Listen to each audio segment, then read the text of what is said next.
aleluya.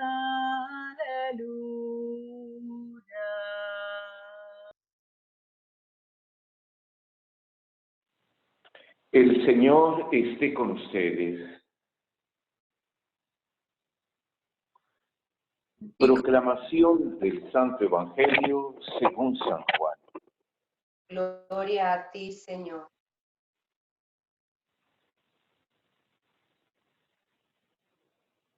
En aquel tiempo dijo Jesús a sus discípulos: el que acepta mis mandamientos y lo cumple, ese me ama. Al que me ama a mí, lo amará mi Padre. Yo también lo amaré y me manifestaré a él. Entonces le dijo Judas, no el Iscariote: Señor, ¿por qué razón a nosotros sí te nos vas a manifestar y al mundo no? Le respondió Jesús: el que me ama cumplirá mi palabra, y mi Padre lo amará, y vendremos a él, y haremos morada en él. El que no me ama, no cumplirá mis palabras, y la palabra que está oyendo no es mía, sino del Padre que me envió. Les he hablado de esto, ahora que estoy con ustedes. Pero el Paráclito, el Espíritu Santo, que mi Padre les enviará en mi nombre, les enseñará todas las cosas y les recordará todo cuanto yo les he dicho. Palabra del Señor. Gloria a ti, Señor Jesús. Muy bien, un pequeño momento para una pequeña reflexión también de nuestro Evangelio y de nuestras lecturas. Nosotros tenemos una tendencia siempre a hacernos ídolos. Los ídolos son como algunos objetos o personas sobre las cuales nosotros proyectamos como figuras un tanto divinas, y porque creemos que ellos traen como la solución rápida en nuestra vida, ¿sí? Necesitamos de ídolos y continuamente la publicidad nos los construye, porque la sociedad como que tiende a adorar, a venerar, a ir atrás de ellos, ¿no?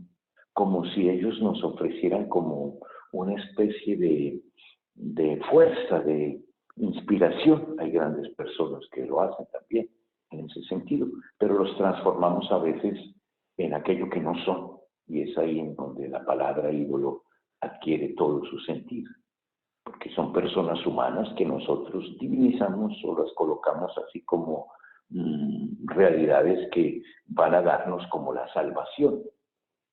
Entonces vivimos continuamente fabricando ídolos, cae uno y entonces colocamos otro, ¿no?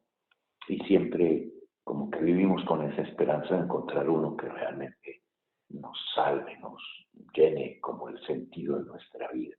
Y entonces vemos al final que no son más que personas, que son humanos, que son frágiles, que tienen también como dificultades y que en el fondo son como nosotros, en nuestras luchas y en nuestros esfuerzos. Es por eso que es fácil confundir, ¿no? Es fácil confundir. Porque una de las cosas que las personas que iluminan, digamos, o que ocupan un espacio así como importante en nuestra sociedad, tienen que hacer caer en cuenta es que, en cierta manera, ellos no pueden responder a todo eso que nosotros les colocamos, porque son tan humanos como nosotros, y entonces se necesita, digamos, reconocer que atrás de ellos hay una realidad mucho más grande, que no viene de ellos, que la fuerza de vivir es algo que se enraizó en nuestro corazón y es algo también que aparece y que nosotros podemos como transmitirlo en cierta manera, pero que no nos pertenece, no nos pertenece. Es eso lo que en la Biblia aparece con el nombre de Espíritu, el Espíritu Santo. ¿De dónde viene que la misión de Jesús, la más importante, es comunicar su Espíritu? En eso estamos ahora porque vamos a preparar Pentecostés, la venida del Espíritu Santo, para que la obra de Jesús llegue a su plenitud. La razón toda de Jesús en este mundo es no solo de revelarnos al Padre, sino de comunicarnos su Espíritu. De una cierta manera, Lucas nos coloca a Jesús siempre. El Evangelio de Lucas es como el Evangelio del Espíritu Santo. Lucas nos coloca a Jesús como movido por el Espíritu. Es decir, que hay una vida fuerte en el interior de Jesús que se comunica y que lo mueve y lo lleva a donde Él tiene que ir, porque está allí impulsándolo, llevándolo. Toda la obra de Jesús se realiza a través del Espíritu Santo. Hay que pensar que mismo la concepción de Jesús es una acción del Espíritu Santo, hermano. Y sobre Jesús, nos dice Lucas también, reposará el Espíritu de una manera plena, continua, permanente. Sí, el Espíritu es aquel que da la vida, nos va a decir San Juan también. El Espíritu es aquel que anima todo. No hay nada más feo que encontrarse uno con una persona que no tiene espíritu. Y entonces como que no tiene ánimo para nada. Como que todo parece oscuro, como que todo se acabó, como que no hay nada que hacer y entonces como que es mejor dejarse llevar, de la vida nos lleve. No tiene como espíritu, no tiene como algo que lo mueva, que por dentro, que lo motive, que lo lleve a un dinamismo. El Espíritu es aquel que nos dinamiza y que nos hace salir de nosotros a anunciar a los otros alguna cosa que encontramos y que nos parece fundamental en esa relación con Dios que nosotros llevamos. Y es por eso que nos prepara un el Jesús a este recibir el Espíritu. Y es como aquello que Jesús comunica al final, en su muerte, entrega su Espíritu, nos deja su Espíritu. Y es ahí en donde tenemos que entender que la vida viene de ese Espíritu que Dios dejó en nuestra creación para que la vida exista, para que la vida tenga su dinamismo, para que la vida tenga esa como semejanza con Dios. Él sopló sobre nosotros, ¿no? Y nos dice y nos dio su Espíritu. Espíritu, aquello que nos asemeja a Él, aquello que nos hace diferente de todos los animales, aquello que nos hace tomar conciencia de nosotros mismos, tener un espíritu. Y es este espíritu el que precisamente aparece en eso que el Evangelio nos dice hoy. Si alguno me ama, guardará su palabra y nosotros nos manifestaremos a Él, ¿no? La primera frase que va a decir, después la va a repetir de otra manera y va a decir, si alguno me ama, guardará mi palabra y mi Padre la amará y nosotros estableceremos una morada en Él, habitaremos en Él, habitaremos en Él. O sea que, ¿cómo ese espíritu viene? ¿Cómo llega a nosotros? ¿Cómo se comunica? Y una de las primeras maneras como se comunica es a través de la palabra, de los mandamientos, de guardar sus mandamientos. Guardar no en el sentido de cumplirlos estrictamente, no. Guardar en el sentido de que hagan parte de nosotros.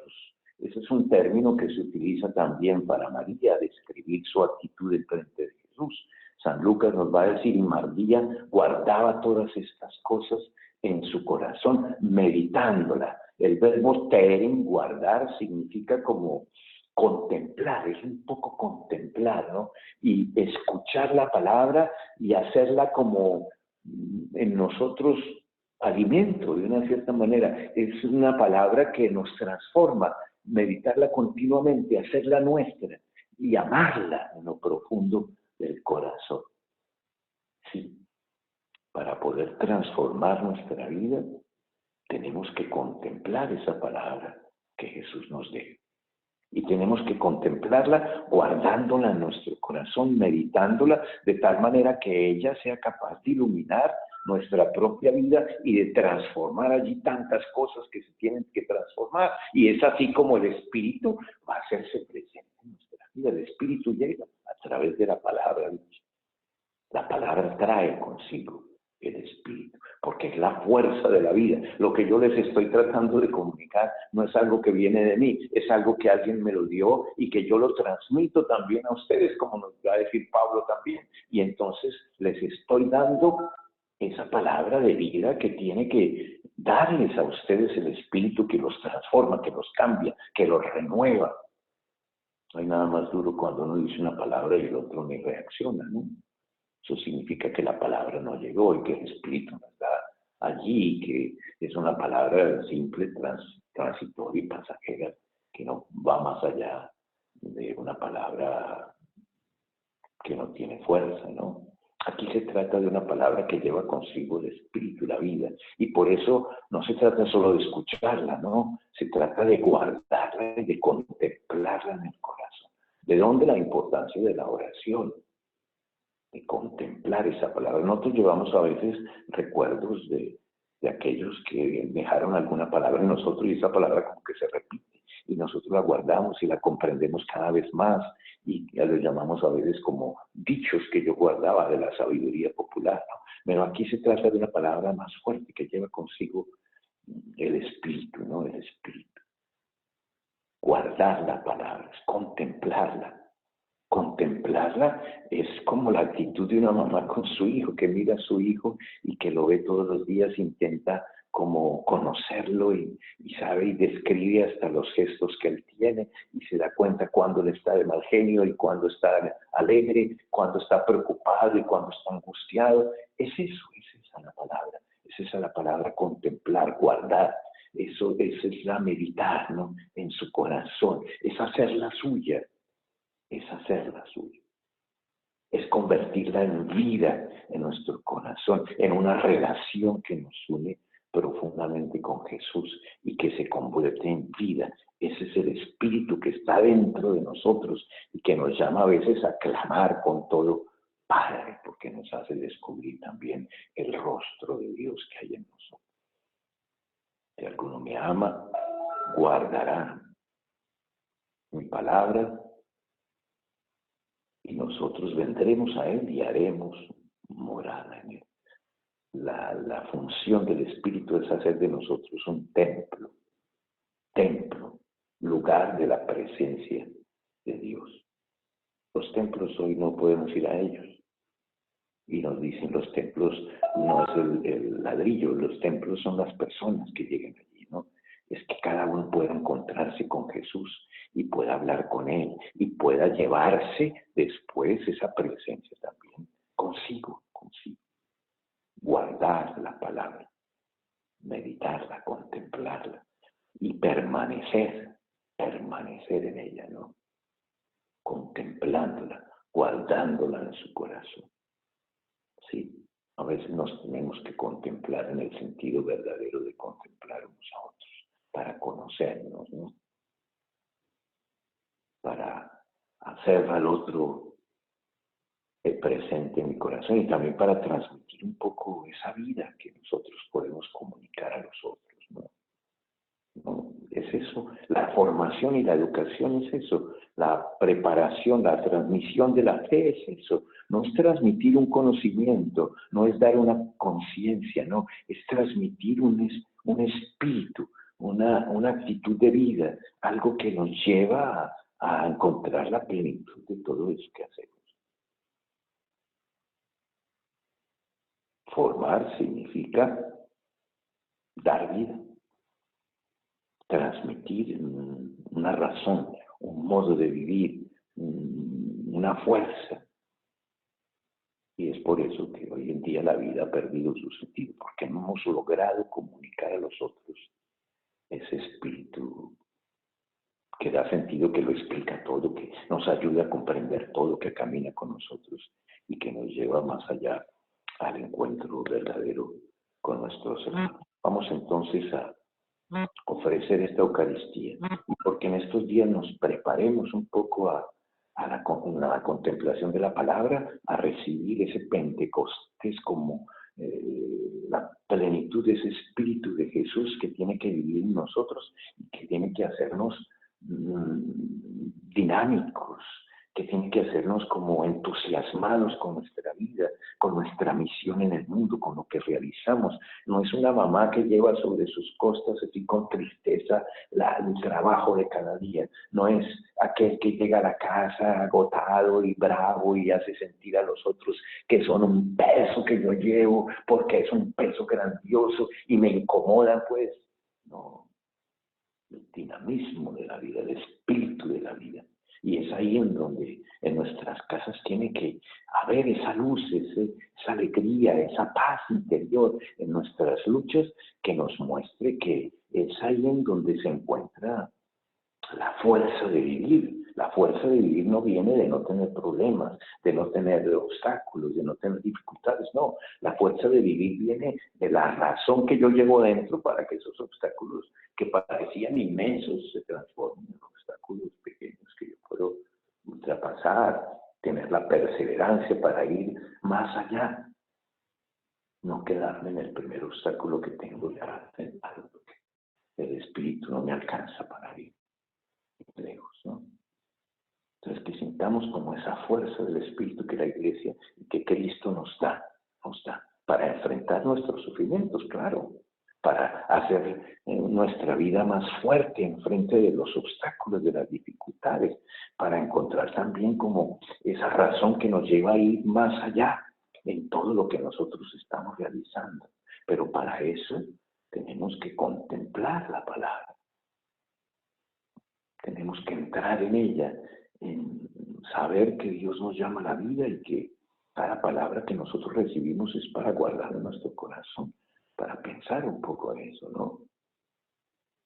Y como nos dice hoy, si alguno me ama, el amor llegará a la dimensión del amor, de belleza. Si alguno me ama,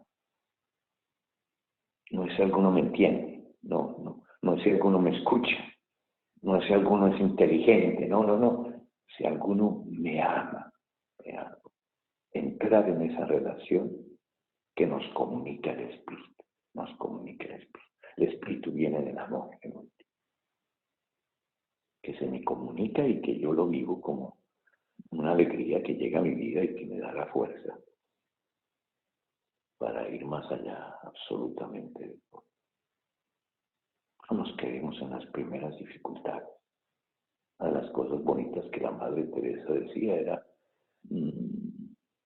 es verdad que nunca existió tanto sufrimiento en el mundo, tanta pobreza, tanta miseria, tantas dificultades. Pero es verdad también que nunca existió tanta falta de amor para poder superarla y para ir más allá en la razón de nuestra vida. El Espíritu de Cristo, que Él quiere comunicarnos y que nos lleva a transformar, a moldear en nosotros una verdadera casa en donde Dios pueda vivir.